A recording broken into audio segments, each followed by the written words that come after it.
ladha kwenye vyakula tofauti sana na ladha nyinginezo. Mafuta ya nyota yamekuwa siri yangu ya mapishi kwa muda sasa. Sisumbuki tena kuamshana na watoto asubuhi. Nyota, live healthy.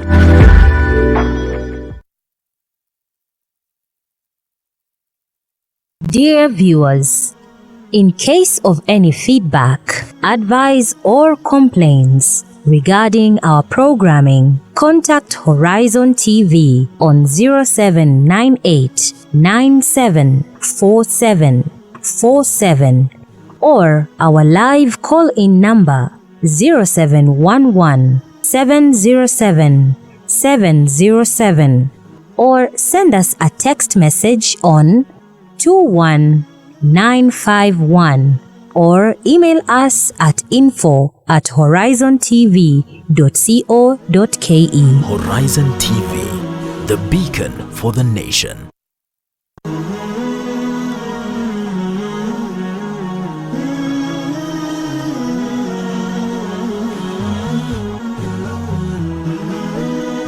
Horizon TV, the beacon for the nation. Assalamu alaikum. Let's brighten up your morning. I am Aisha Khan and you're watching the Sabah Show. Only on Horizon TV.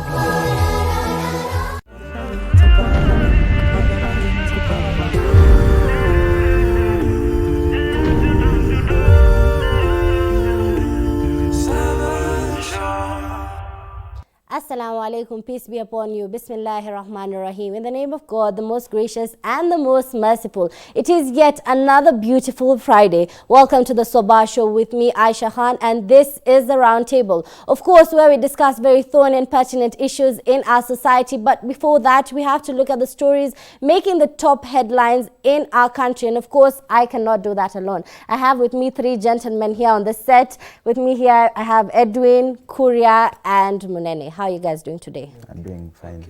I can see this set is on fire today. Now, looking at the Daily Nation, we have, of course, the splash that is making the headlines. We have Raila's big victory as ODM retains Kibra. And then again on the Standard, Raila locks Ruto out of bedroom. Last laugh. Kibra voters heed ODM leaders call to protect his stronghold from Jubilee. Imran Okoth beats Mariga and ANC's Owalo. It continues on page 2. Of course, we all know who the winner is. Congratulations to Imran. He made it. Now, what are your thoughts on that? Because looking at how Mariga put it, he said, race imekuwa poa, game imekuwa poa. Very humble about things. Edwin. Yeah, indeed, it is a great assurance for Raila's ODM party. Okay. And they had first real threat from Jubilee, candidate McDonald Mariga.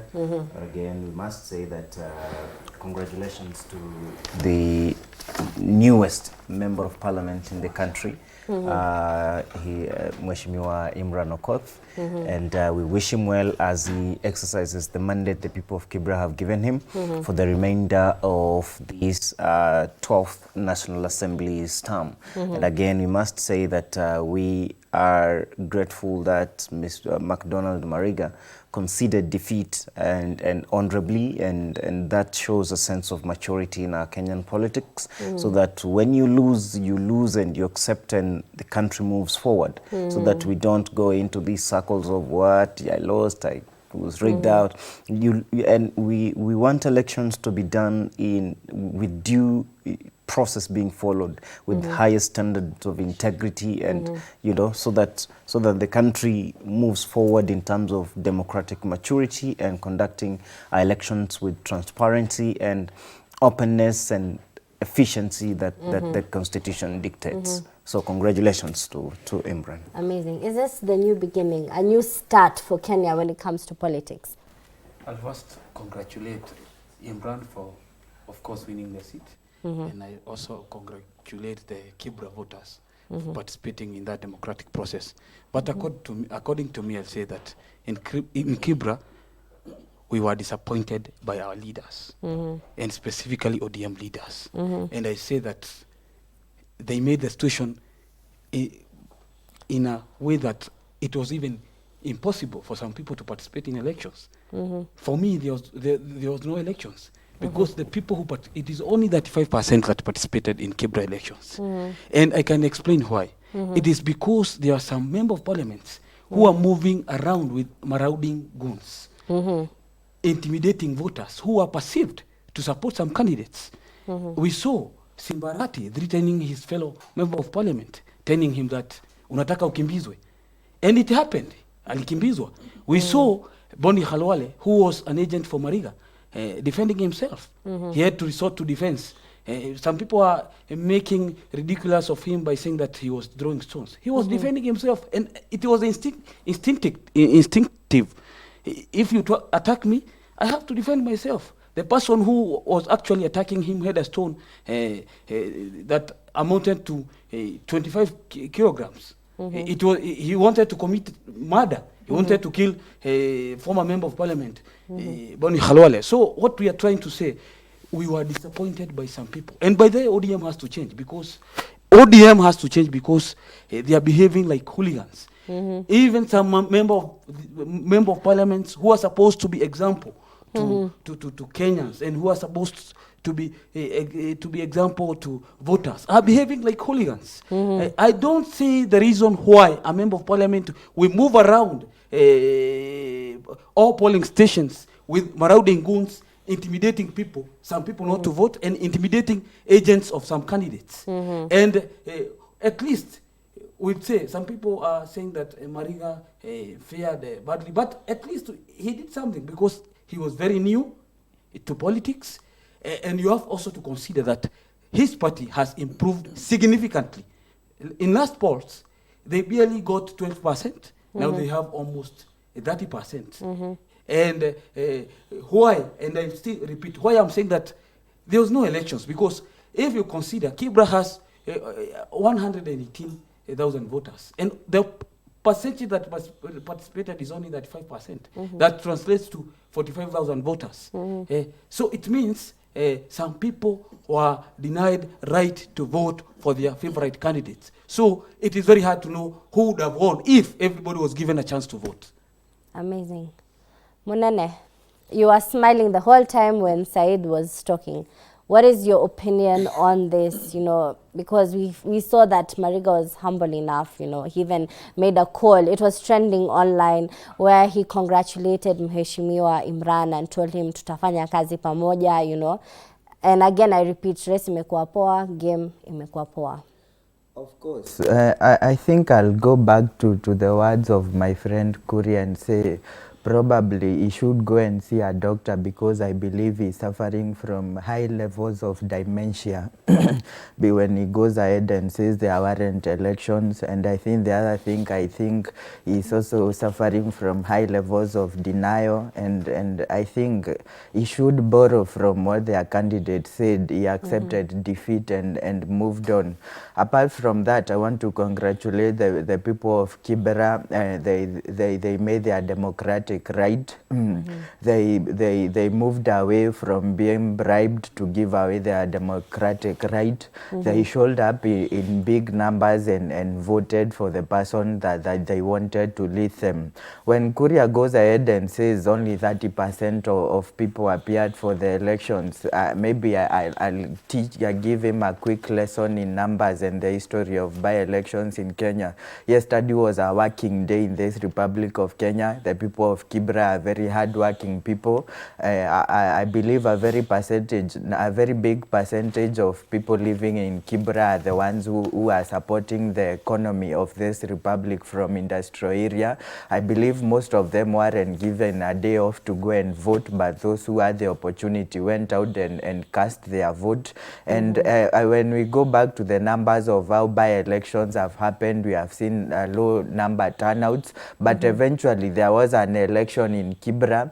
ODM managed to retain their seat. and Jubilee was humble enough to concede defeat and to allow the life of the people of Kibra to move on. I also want to commend the police that were involved in maintaining peace in Kibra.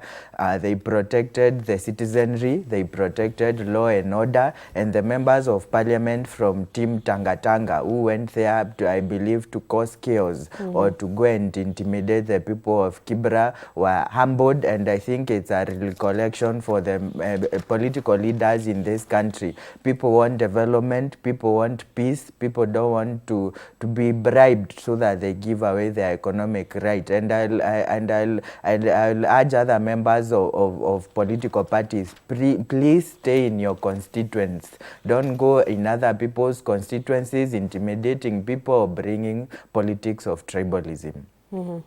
Sorry, I have to respond to what, because he has just mentioned me. And of course, unlike me, unlike him who relies on gossip, we saw leaders like Baba Wino saying that if Imran doesn't win, no one will leave Kibra. Hakuna mtu atatoka Kibra. And it was live on TV. We saw Simba Arati chasing his fellow member of parliament from a polling station. We saw hired goons chasing Khalwale, who was an agent, Mariga's agents. So if this person did not see what happened, and by the way, it is very bad to comment on issues that you have no knowledge about. And that is what he is fond of, because he is talking out of first inexperience, because this is a by-election that had very high stakes, and we expected turnout to be very high. In fact, it was a mini general elections, because all parties that have interest in 2022 elections participated. But Mutweri couldn't see that, because, of course, first, he is tied to his sycophancy, because he has always supported BBI, and BBI people are the people who are supporting Imran. Secondly, he relies on gossip. He never watched what happened. Me, I'm actually talking of what I saw. And I was actually in Kibra and witnessed some of the incidents, which I consider them very unfortunate, because people are not given a chance to vote.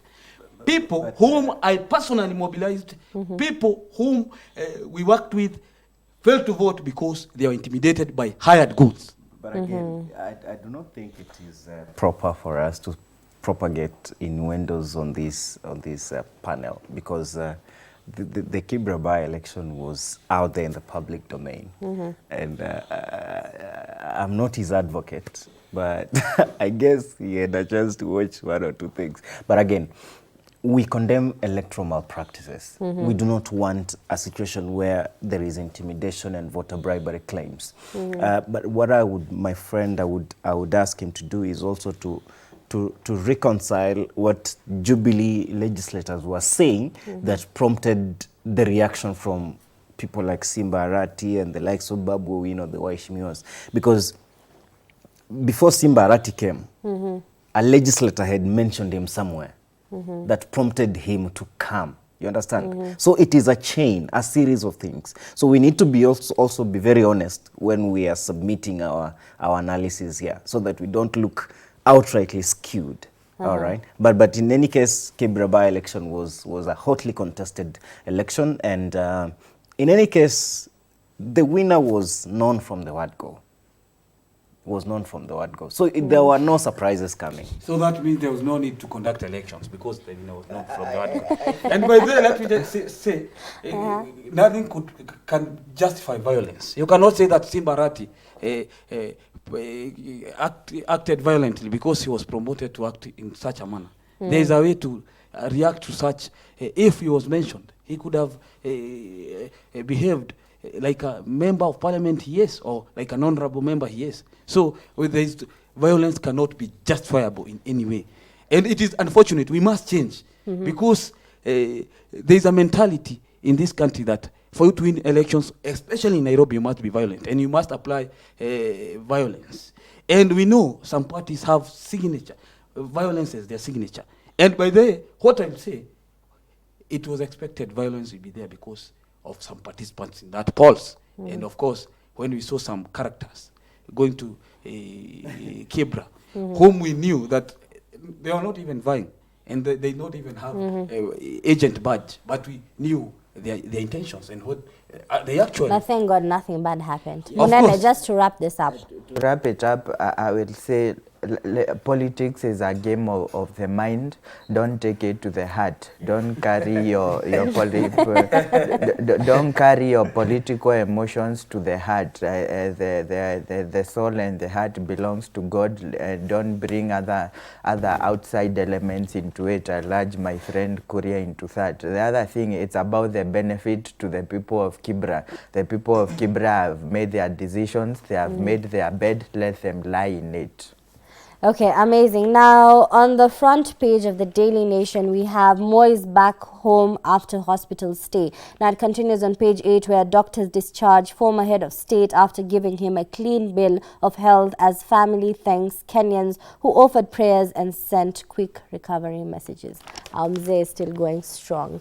Now, just to note, on page 10 of the Daily Nation, we have KNBS census figures correct, scientifically obtained. So the government is ready to prove the authenticity of the 2019 National Housing Population Census released on Monday. So they are ready to defend it. Now, on the Friday bulletin, we also have the top page. We have the uproar over doctored census numbers.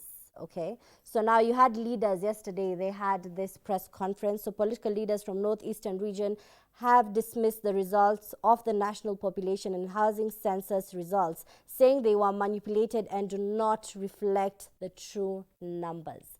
We spend so much money and time on census, and yet we have press conferences next saying that these numbers have been manipulated. Said, what do you have to say about this?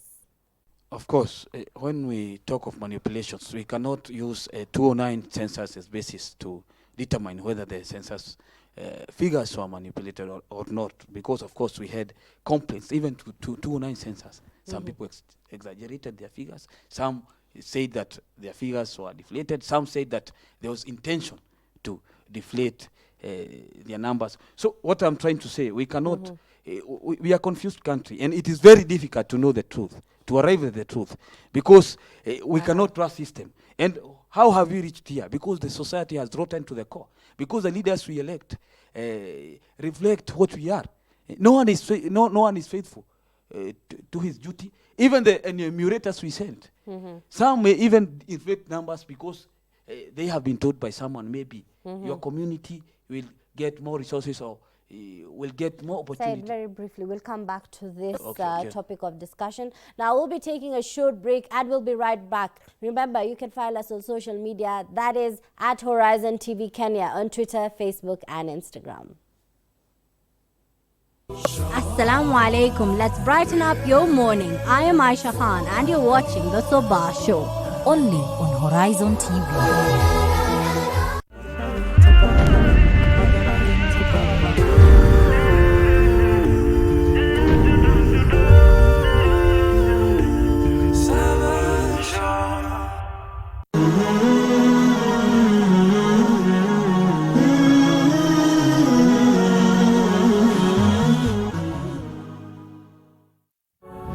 On the next episode. Mke jipodoe kwa sababu ya mme wako. Mpakie makeup, mpakie lipstick, mpakie manukato mazuri, mpakie piko kahina, mfanyie vipuli, mfanyie urembo wote ambao kwamba mke wako ama mume wako anapokuangalia yeye mwenyewe anakuwa amepigwa 10-0. Sisi ama wake zetu mara nyingi wajipodoga siku ya safari, siku ya harusi, siku ya bebwa, kuna function ya chama cha kina mama, siku hiyo ndio yajipodoa mbele ya wamama wenzake. Wallahi mme wake hajaiona Sheikh.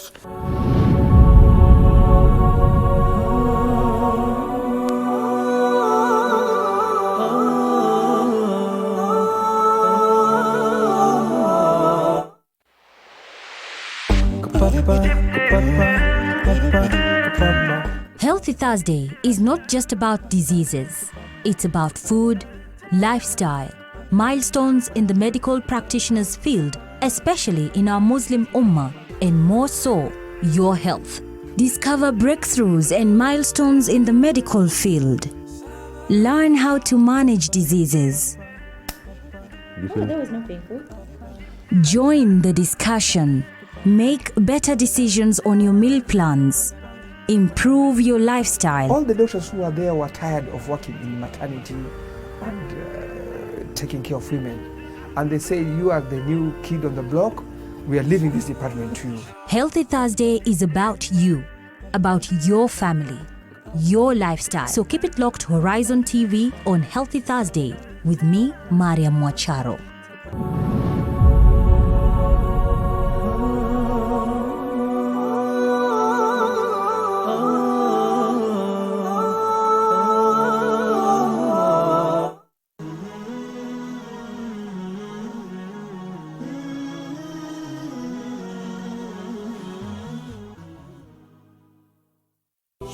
Assalamu alaikum. Let's brighten up your morning. I am Aisha Khan and تبارك الذي نزل الفرقان على عبده ليكون للعالمين نذيرا. Ni kitabu kitukufu ni kitabu ambacho cha miujiza kilichoteremshwa kwa mpangilio. Hazikuletwa harufu hizi za mkato moja kwa moja, Hakuna mfano wake, na hamwezi nyinyi Makureishi kuwa ni wenye kutunga kitabu kama hiki, ingawa zimetumia harufu zile ambazo zimezitumia katika kuandika au katika kusema. Miujiza yake Al-Malik. Mwenyezi Mungu ana uwezo usiokuwa na kifano. Ni malengo ya Qur'an. Khazain zote za ardhi na samawati ziko mikononi mwake. Sheikh Muhammad Badamana na uchambuzi wa Qur'an kwa undani kila Alhamisi saa 3 usiku kwenye Horizon TV.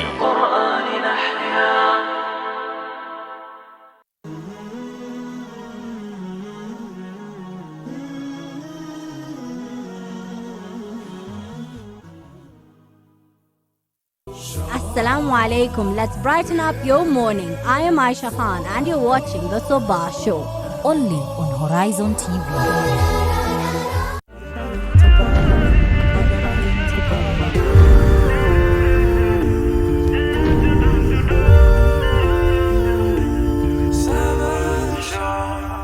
Coming to you live from the heart of the city center. This is Horizon TV, the premier Islamic station. And of course, this is the second segment of the newspaper review section. Now, as we were talking before the break, we were talking about the uproar over doctored census numbers. And you find that political leaders, especially from Northeastern, headed by Aden Duale, were complaining that numbers have been manipulated. Do you think that is the case, Edwin? Well, you know, we are in a country where our politicians would pick up anything to be something to talk about. Okay. And most of our politicians lack numbers and proper backup. Kenya National Bureau of Statistics has backup to support the census results. But our politicians are coming to spread hearsay and just get cheap publicity on this serious, important national matter. Because again, on what basis are they disputing these Kenya National Bureau of Statistics census results? Because it can't just be a word of mouth. It can't just be like your opinion. You understand? You have to say, we as people from Kakamega, we did A, B, C, D that does not tally with what Kenya National Bureau of Statistics released. They must come and tell us, this is our scientific research on this program. So our findings are accurate to the extent of this. And what KNBCS released is not factual. Because they cannot just come and call press conferences and say, we disagree with this, we disagree with that, because even they're not the only ones who've raised opposition to this. We've seen the governor of Tharaka Nithi also come out and say, we dispute these results. But we must understand, nothing is constant, you understand? And if you look at all the census results, at least there has been some increase, you understand? I know politicians speak from an elections perspective. And when their numbers do not grow proportionate to the way they would want, they would raise alarm, which ordinarily would just be false because they are not backed by any evidence, they are not backed by any statistical data. But again, we must mature up as a country. We must learn to accept our institutions put in place to help govern our matters. Because if we dispute all and sundry. And then what are we going to trust? That means even these elections, when they come, we'll say IEBC is rigged already. We'll say we dispute these election results because they have been doctored somewhere. So we must learn to accept the reality as it comes. We must learn to trust our institutions of governance. We must learn to make sure that these institutions are functioning as they should. Because look at what they are saying, and look at the position in the society. They are sitting in the National Assembly, a house mandated to legislate, oversight, and represent. So if they cannot competently perform those three functions and wait for institutions of governance to perform their constitutionally mandated obligations, and then they do reactionary politics, what do they want we, the common wananchi, to do? They should go to parliament, change laws that they think will help these institutions of governance to function more effectively. That way, we'll be making progress than just spreading cheap propaganda and looking for cheap publicity that misleads the public, which isn't a good thing. Thank you so much for that, Edwin. Monene, do you agree with what Edwin has said? Not to the entirety of his sentiments. I believe the Huduma number made a projection of we are around 50 million people. Dr. Gugu projects a projection of 52 million people, and now the Kenya Bureau of Statistics made the number of 47 million people. I think there is a very big discrepancy in the numbers that we have. Personally, I expected bigger numbers coming from the northeastern part of the Republic of Kenya, and probably a little bit lower numbers coming from the Mount Kenya region. There are the demographics of that about family upbringing and how births have been performed in central Kenya and the upper region of the Republic.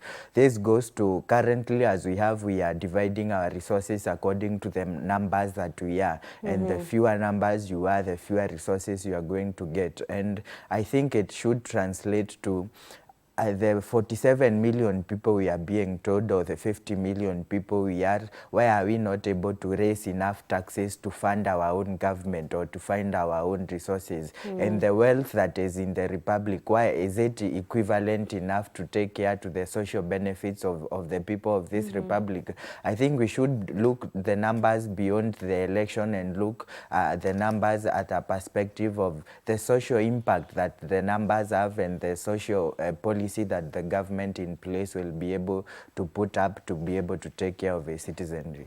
Amazing. Now, moving on to the next story that is on the Daily Nation, page 12. Schools out, parents' holiday headache as sex pests drug pose biggest threats. Now, some companies offer camp activities, but they are out of reach for a majority of Kenyan families. Are there any options to keep our children safe during the holiday season? Edwin.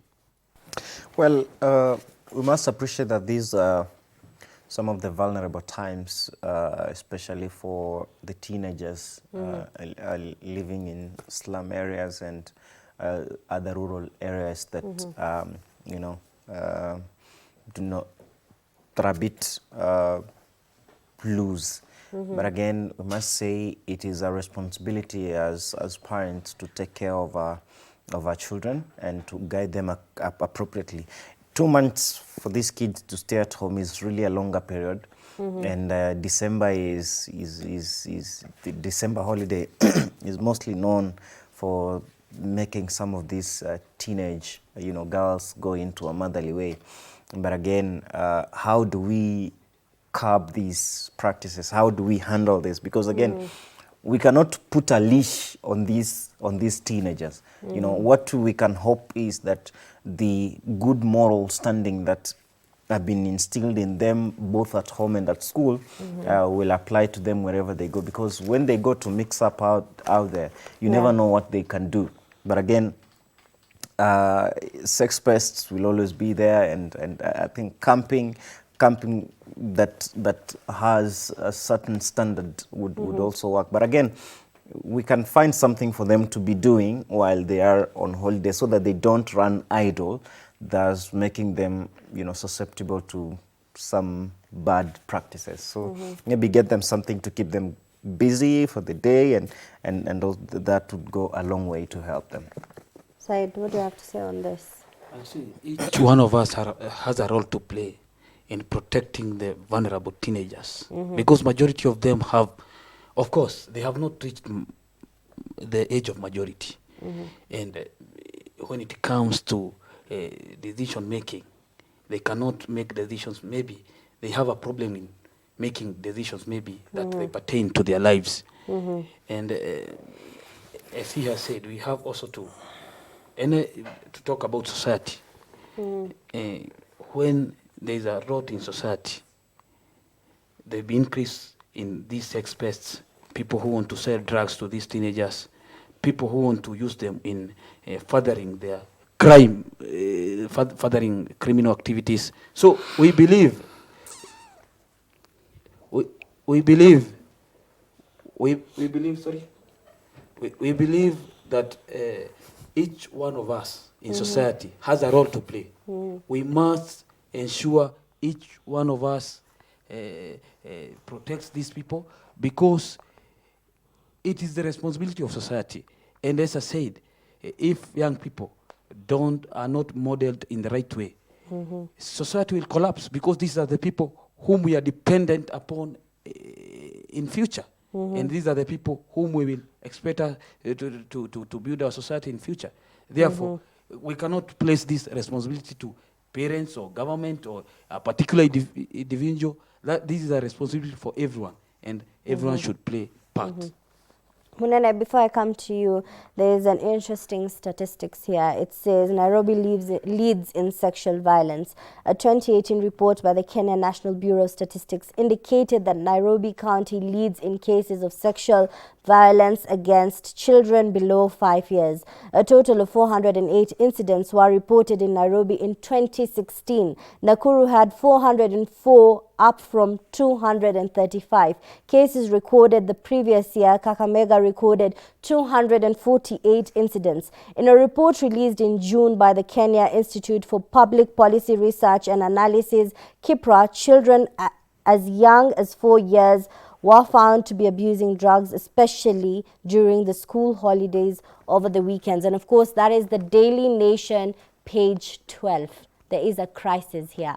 What needs to be done? Our children are now on holiday. That is 2 months. Are we going to be waiting till next year when they're sitting for the examinations and we hear they're pregnant, heavily pregnant, sitting for the exams, and again they're stigmatized because of that? Where is the problem?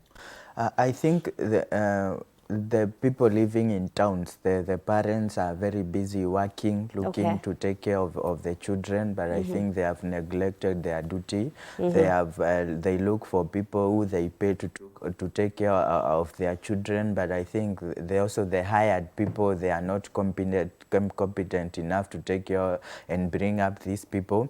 I give the challenge to our religious institutions to take this up. Every day I see young small boys and small girls attending madrasa classes. I think that is very engageful of them, but I don't know what our brothers in the Christian world are thinking, because their children wake up at 6 a.m. they are running around the estates. The church should be able to engage them. I think the religious institution should be able to come up with programs that are able to take care of these young people while they are on holiday. They should be taught on their religious ways. They should be taught about their religion, and also religion should be able to craft recreation activities for these young people, because the eventuality, these are the future members of society, and these are the future members of our religious institutions. I think if society neglects their duties, if government neglects their duties, the religious institutions should step up and take care of its members.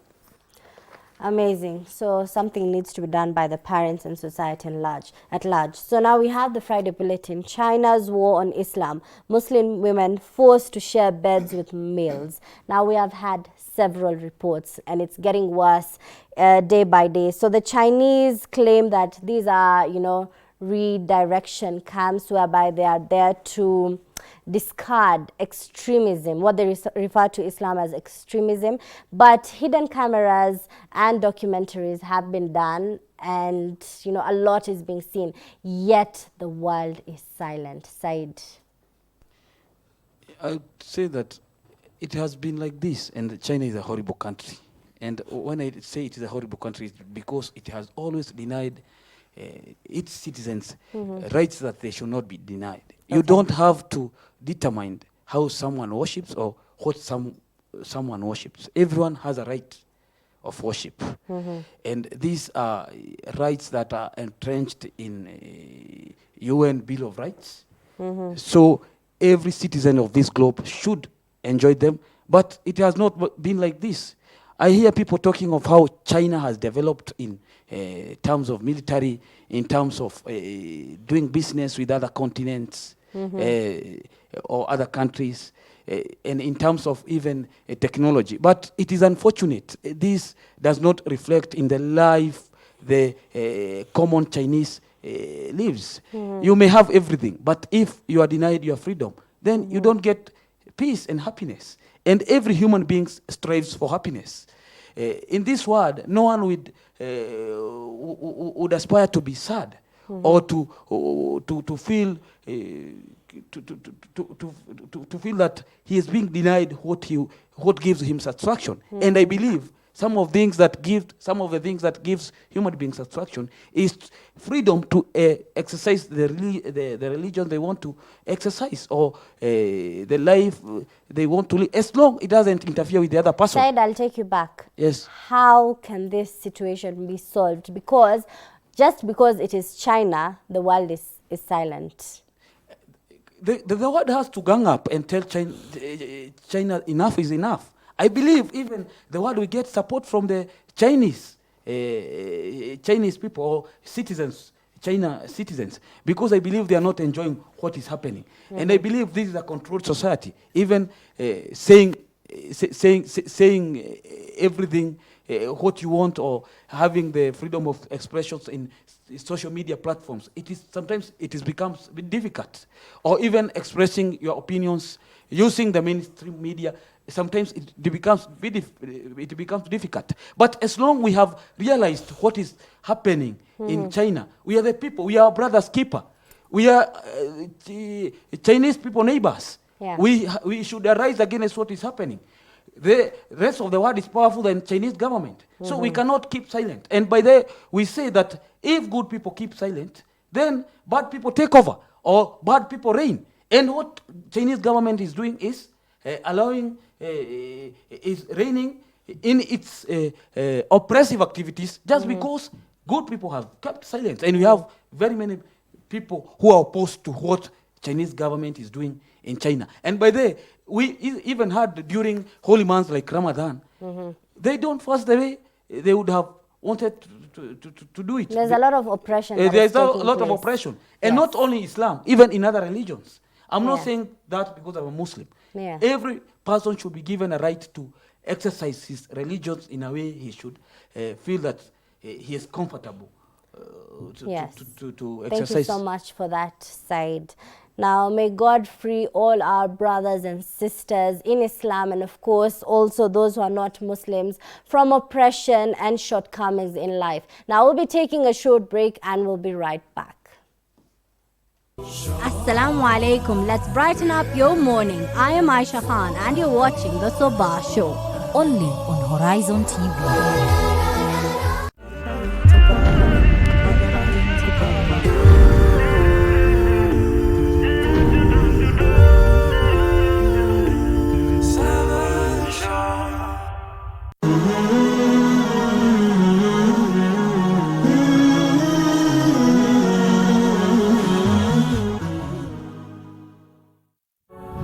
On the next episode. Mke jipodoe kwa sababu ya mme wako. Mpakie makeup, mpakie lipstick, mpakie manukato mazuri, mpakie piko kahina, mfanyie vipuli, mfanyie urembo wote ambao kwamba mke wako ama mume wako anapokuangalia yeye mwenyewe anakuwa amepigwa 10-0. Sisi ama wake zetu mara nyingi wajipodoga siku ya safari, siku ya harusi, siku ya bebwa, kuna function ya chama cha kina mama, siku hiyo ndio yajipodoa mbele ya wamama wenzake. Wallahi mme wake hajaiona Sheikh.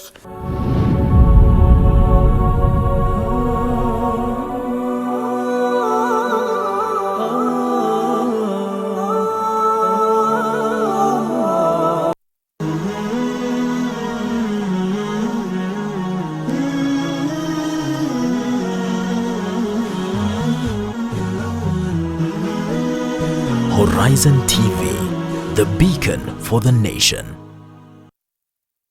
Assalamu alaikum. Let's brighten up your morning. I am Aisha Khan and you're watching the Sabah Show. Only on Horizon TV.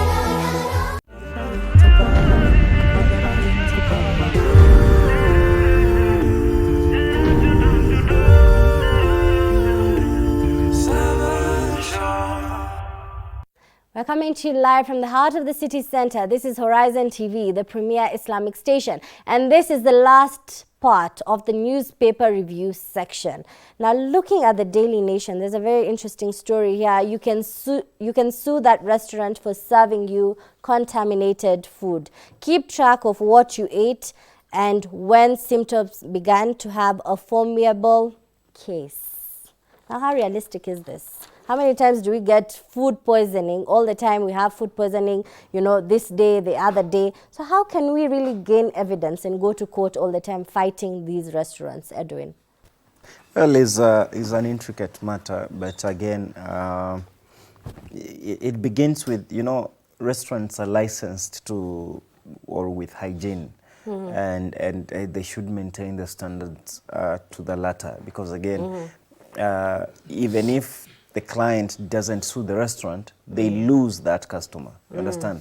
And if that customer speaks to another, there's a potential loss again. So I think, you know, also the court process is very lengthy and tedious and deterring to some extent. And many people might not have really the cash to even hire a lawyer. Yes, we understand every citizen is, you know, can apply for an attorney from the government if they are unable to afford the hiring an attorney. But again, it also comes down to how effective, how careful are restaurants in terms of hygiene, in terms of sanitation, in terms of making sure that customers get served the you know, food with the best standards of hygiene. So it can be a tall order going to court, you know, restaurants and you know. So it's not realistic.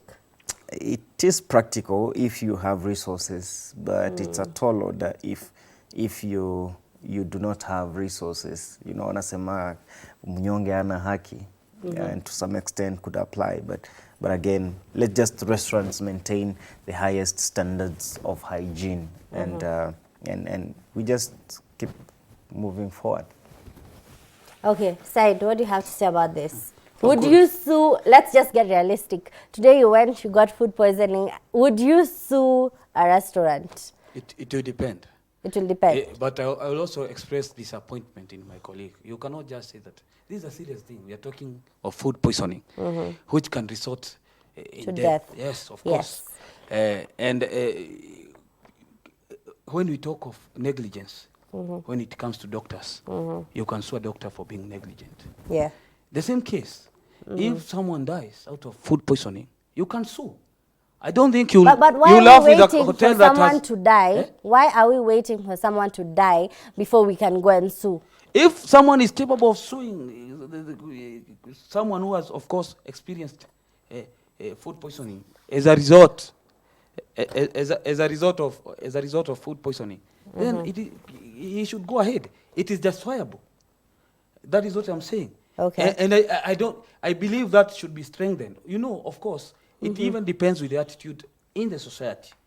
If you go to some societies, that is a very serious thing. But because we are used to mediocrity, we are used to making things go scot-free, things that should not be allowed to go scot-free. That is why my friend is pessimistic. Me, I am not pessimistic about it. Okay, but let me ask you, Yes. you know, in a day, you eat many times, okay? Yes. Maybe you ate in this restaurant, you ate in another restaurant, and at night you start vomiting. Now, how will you know where you ate and where you got the It is very food easy. poisoning? It is very easy to identify where your problem started. And I believe How? even you, when you have maybe a stomach upset or you Yeah. have problems with a food, some kind of food you ate, you will at least identify where things went wrong, because you know how you cook for your food, you know how you respond That to is not practical. What is it is practical. Again, It is practical. Look, you have two receipts from two restaurants, restaurant A and restaurant B, and you're suing A. A will say you did not eat at our outlet alone. There is also B. So how do we how do you arrive Exactly. to the conclusion that A is the cause of your problem? As You've long- been eating all day. You see, my As friend long- is oozing a lot of ignorance that is not good for the panel. You understand? So we must be very practical and realistic in our analysis. Because how do you pinpoint? How do you determine? You cannot, Again, you cannot keep you have- talking. Said, can we be realistic? Yes. Listen. Yes. My friend is just being defensive. Okay. Because of his tendency for love of pessimism in everything.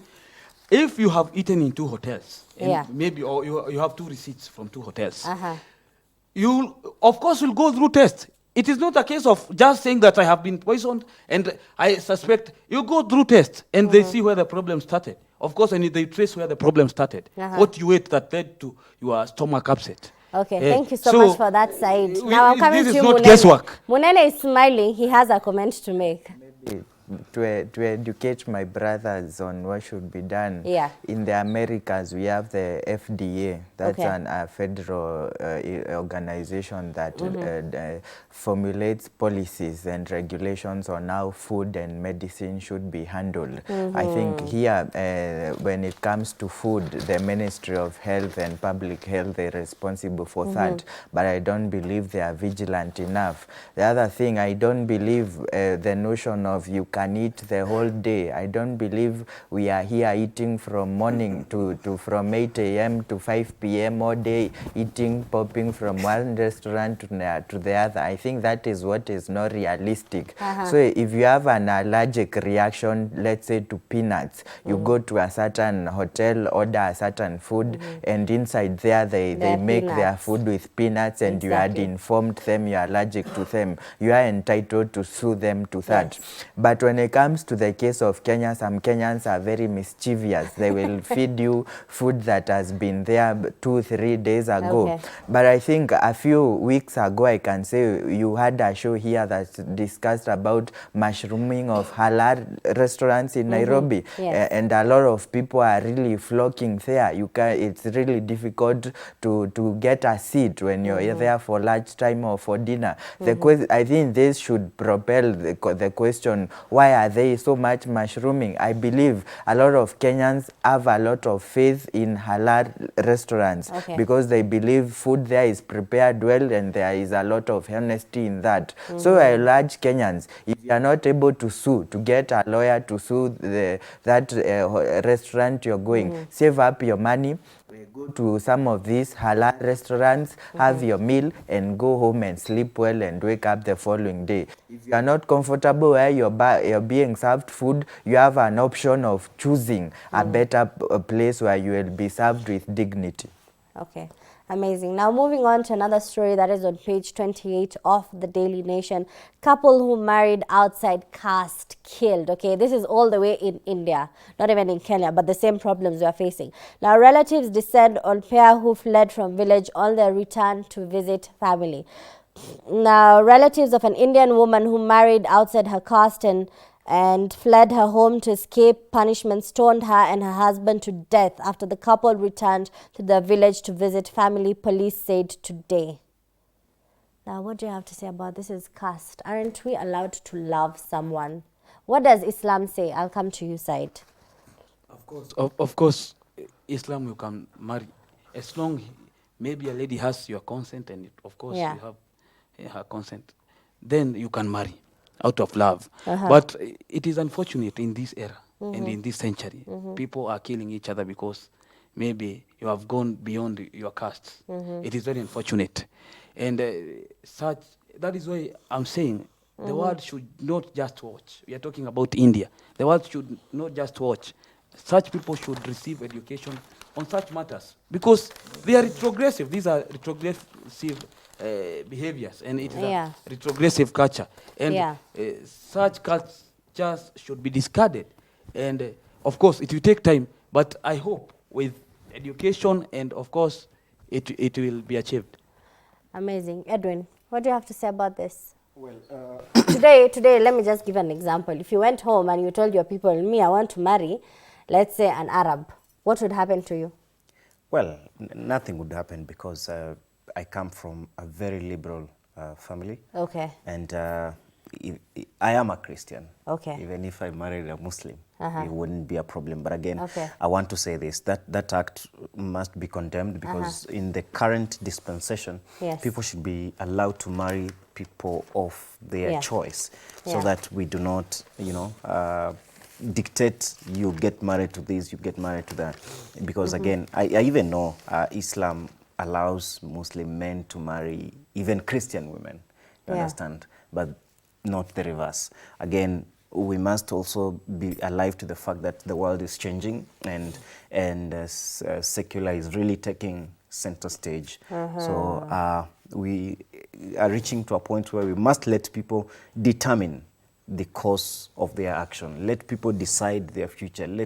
Because again, I say religion is the opium, of the society. But again, in the few years to come, religion will not matter much, but it will come down to individual decisions. What is best for me? What is working for me? But doesn't religion guide us to, because today if both parties are religious enough, the children will get the same teachings. And if there will be any religion, it will be the ideological religion, but not the conventional Edwin, that is religion. an argument for another day. Now coming to you, Said. He has mentioned about religion, about Islam, of course. I have to talk, to respond to what he has just said, that men, of course, Muslim men can marry Christians, but the reverse is not allowed. Of course, when it comes to Islam... Could you tell us the reason why? Because in the world settings, I'll not even talk about Africa or in any continent, in world settings, the man is the head of the house. He's natural head of the house. I'm not saying that he has powers, more powers than woman in the house, but he is the head of the house. So it will bring conflicts if, for example, in Islam we are not allowed to eat pork. And one day I tell my wife, bring, one day, if I'm Christian, and maybe I have married a Muslim, I tell my wife, cook pork for me. My wife is not, can't resist, because of course, in our settings, of course, wives have to at least respect men and of course obey. Respect comes on both ends. But it will be very, for example, it will be understandable if a man refuses to attend to woman demands in a marriage. But it will not be very, according to what settings and how the society has been set. It will have challenges when a woman refuses to attend to woman demands in a marriage setting. I think we have drifted off what you wanted to respond to Edwin. Yes. Now, please, can you respond to Edwin about religion? No, let me tell him something first. It will come to a time where religion will not be taken very seriously. Now, I want you to respond to that. Are you of that opinion? Religion should be taken seriously. And of course, when it comes to me, I take it seriously up to the grave. And I expect that people will become after me, who will fall in my lineage, to take it seriously. Because religion is very important in even creating a good society. And some of these things that society, religion insists on, are very crucial to the growth of society and are very crucial to the good society. Go to Kenya. Munene, to wrap this up. I'll tell my two brothers, especially Edwin, I think those are very grave allegations that he makes. I'll say religion has, since time immemorial, when you remember, we have had Islam for a very long time, since the time of Prophet Muhammad, and Christianity since the time of Jesus. And I believe religion will survive for the next 2,000 years. Amazing. Thank you so much for gracing. Everyone has the opinion. Edwin, we respect your opinion. And Said and Munene, of course, we also respect your opinions too. Now, thank you so much for joining this session of the newspaper review section. And may we have a better country, Kenya. That's all I can say. Now, we have come to the end of this part of the newspaper review section. Now, seeking higher education has become a lifelong dream for many. Others go into loans. Others go into looking for scholarships and never get one. Well, today we'll be looking at how can you take a loan, an interest-free loan, and be successful. Now stay tuned, because on the round table we discuss very thorny and pertinent issues in our society. Assalamu alaikum. Let's brighten up your morning. I am Aisha Khan and you're watching the Sabah Show. Only on Horizon TV.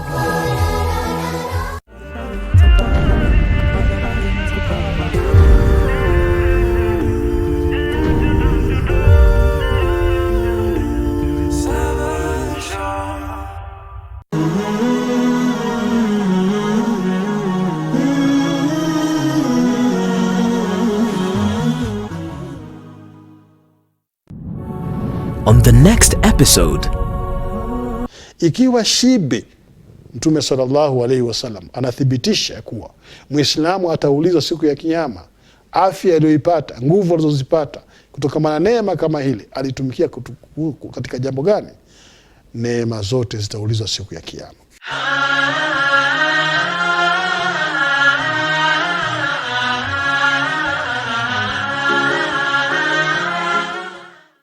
Kuna faida gani twapata tukimjua Mtume sallallahu alaihi wasallam? Nabii mwenye ushawishi mkubwa duniani. Tukizikwa tukitiwa kaburini, tutaulizwa haya maswali matatu: man rabbuk, ma dinuk, man nabiyuk. Sheikh Jamaluddin anakupa simulizi. Huwezi kumpenda mtu usiyemjua na kutambua sunna zake, lakini ukimjua na ukimtambua Mtume Muhammad sallallahu alaihi wasallam, mapenzi yako yatazidi. Ufahamu Rasulullah, familia na maswahaba wake. Tazama sira ya Mtume kila Jumatatu saa 1 jioni kwenye Horizon TV.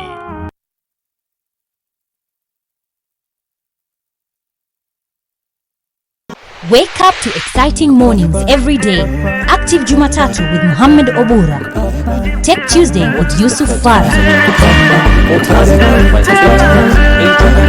Wednesday, the special edition Business Chat with Ibtisam Jamal. All about your health on Healthy Thursdays with Mariam Wacharo.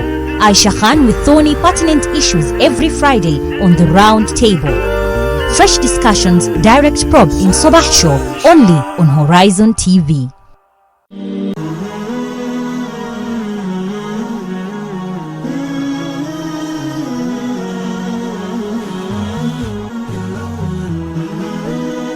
Horizon TV, kurunzi ya taifa.